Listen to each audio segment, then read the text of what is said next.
Hi everyone, this is Gerone Wright back again. Okay, and what you're looking at here is I got an image back of the Grand Canyon National Park. This is the banner of the Grand Canyon. Now this image is an archive image. That's more than I'm 20 years old. Okay, and as in my other videos I pointed out that there are images of cherubs here, um, God's messengers. Okay, there's an image there, there's an image there, and the same image that is here is actually portrayed on the opposite side. Okay, and there's an image of one of those cherubs there, which is an angel. They're twins, one there, and they're facing each other. And then there's actually some type of symbol of symbolic meaning up in between them that actually creates this pyramid right here. Now I'm going to bring in a larger image. Okay, and I'm going to bring it in closer to show you exactly what they actually look like in close up. Now this is a poor copy, but it'll give you an idea of what we're dealing with here. And I'm going to get better as we're going along here. I'm going to get a larger image. I just want to give you an idea of what they look like. There's those angels right there. You see them? There's one there. There's one there. And I have it outlined here actually. To show that where they actually are. Now, this would be their would-be wings on their backs. Now, do you know what their wings are, people? The wings are actually that of sharks, shown coming in from the Colorado River. Okay, and that's how their wings are created on their back. Okay, they are actually sharks, fish, showing that that actually shows an evolutionary stage of how mankind was created. That's what this is all about. But I'm gonna keep going. I'm gonna leave you with that thought for a minute. I'm gonna go to my next thing, what I just did. The reason why I'm back at this image again is that, well, let me show you these sharks images first. There's the Colorado. The Colorado River is actually depicted right here. Okay, and those arrows, those cherubs are right there, and I'm saying that the wings that creates their back are actually shown as being sharks coming up that create their wings, that are actually not encrypted but shown there in that picture glyph along the Grand Canyon wall. Now I'm a legend that I can read the entire wall around and everything. I can look at the image and see things. Okay, now I'm going to show you what I saw yesterday while I was reviewing the image. I'm going to bring that. Let me see if I can get in there. Okay. Now this is a long image here, so I'm gonna have to kind of slide back and forth to where we at here. Now, now there's the angels right there. There's one, and there's the twin right there. Okay, and then there's that symbolic thing up between. Now yesterday, while I was actually looking at the image, would I actually see them there? Look at this, people. This is the Colorado River would be down up in here.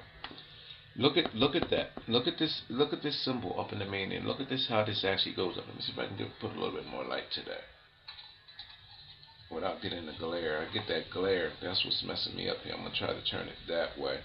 Look at that, people. Now I'm gonna show you what I saw yesterday,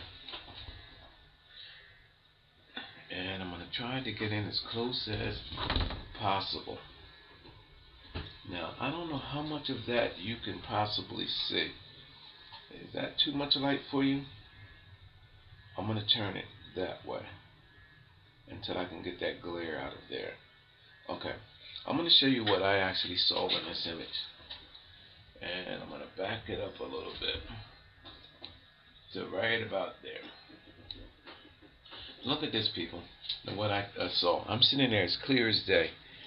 I'm sitting there looking at this image, and I done looked at this image many a times, and what I saw is a woman figure, okay? And as I saw her defining features, I actually started drawing it in. You see her hair there, okay, parted. She even has a face there. I'm going to try to see if I can bring that in closer. And, okay, I'm in good right there. I'm going to leave it there.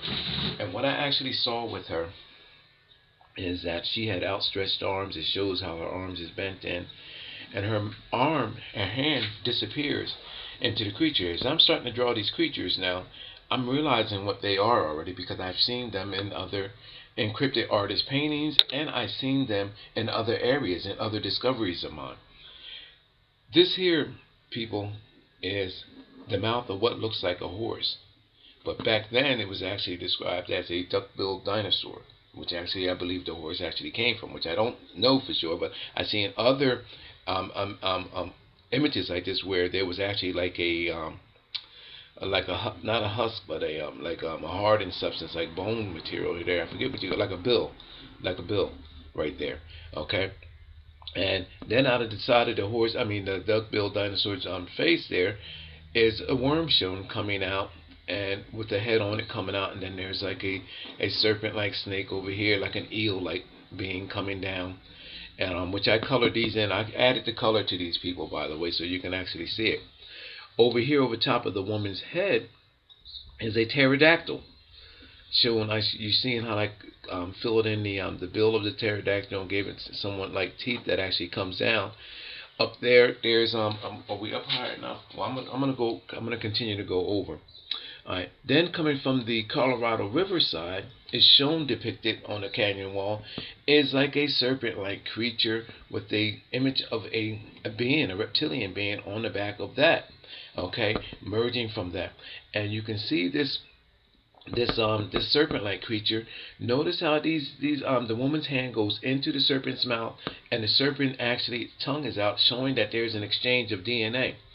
Right here in the woman's side, right here, is almost like an ape-like creature, showing that there was a transfer of genetics that created this creature, showing that the woman's body is like a vehicle. She's like almost like a mediator between these creatures, and then this image was actually created. You know what I mean? And it's just truly amazing, because I'm going to go into something else. I'm going to come back a little bit. Up here, they're showing other creatures. The mouth of a dinosaur with a worm-like image coming out of it, and I have that actually depicted as being white. Then there's another creature there. There's an image of an ape right here in the pterodactyl's head, and then up showing that there's a cyclination of these genetics that actually went around.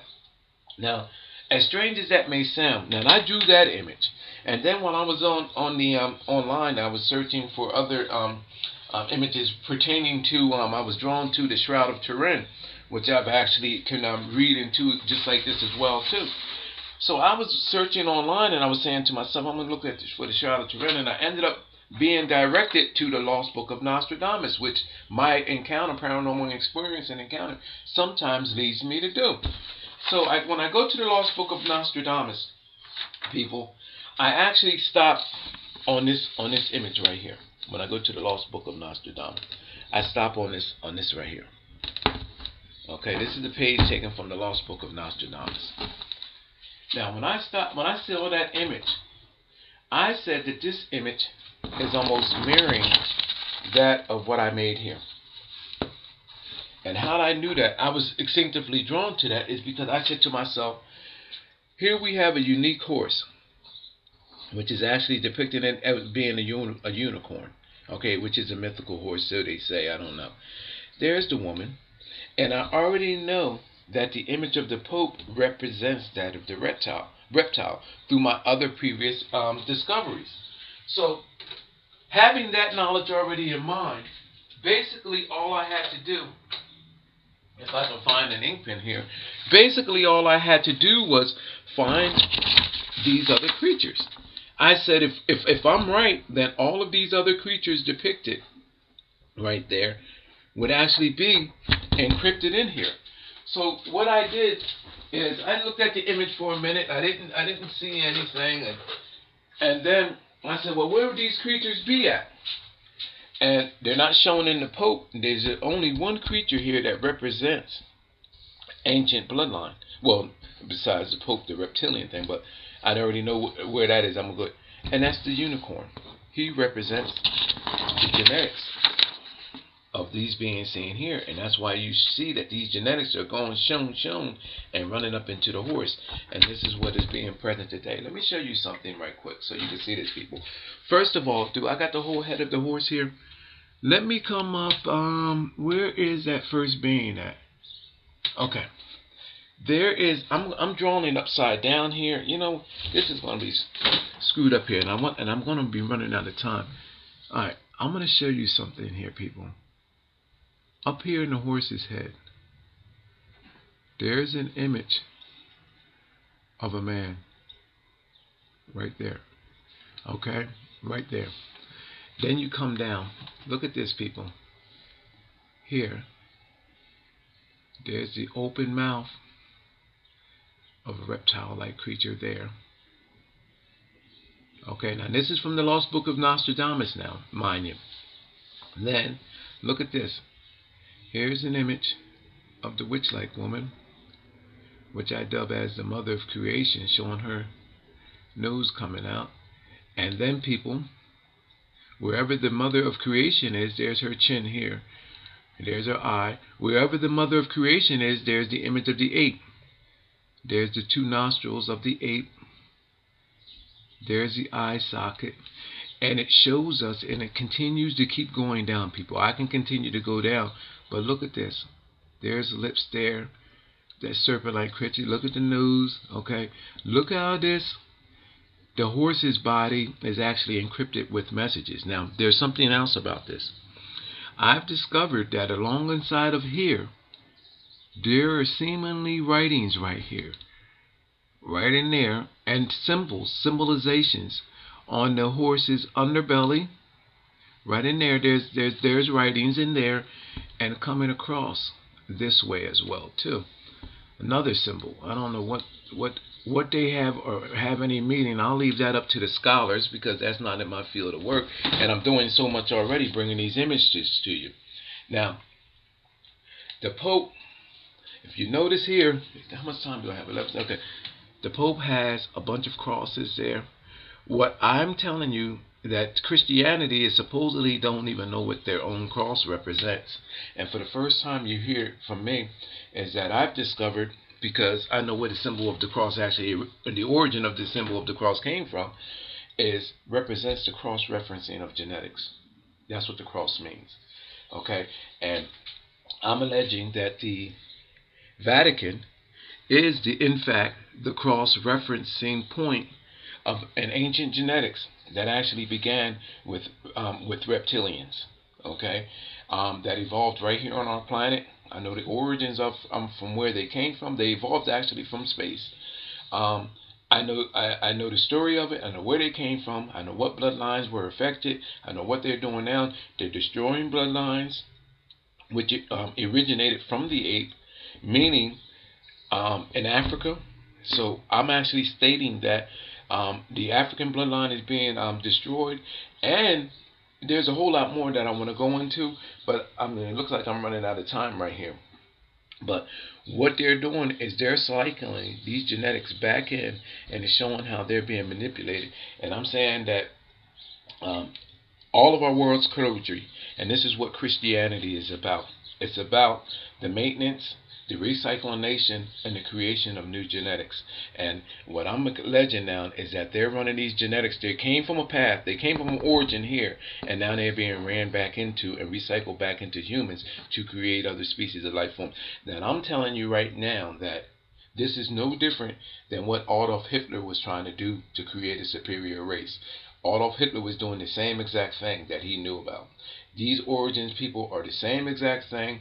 I can prove it over and over again, and I would not be sitting here telling you this if I could not prove it for a fact, because that would be just like putting a gun to my head and committing suicide, to be totally honest with you. But I want the world to know what's going on. And over again, people, I can do stuff like this because the truth is actually there in the pudding, and it lets you know that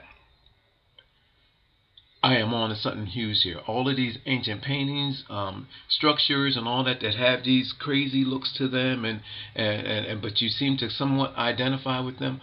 All of that stuff, people, is based on what is actually being hidden in ancient secret. Now, I'm gonna go on. You know, you can find me here on YouTube on my Geronification channel, or you can just Google my name, Gerone Wright, and it come up. I am an alien, and so are you, on Dreams and Experiences. I got a few seconds here, so let me put up my little message there that where you can find me. Okay, people, it only gets better. My material is never ending. there's the information on how you can find me. My material is never ending. I can do this day in and day out, 365 days of a week. It doesn't make a difference. The creation of mankind goes far beyond that of anything you could ever imagine. I'm going to go with that note.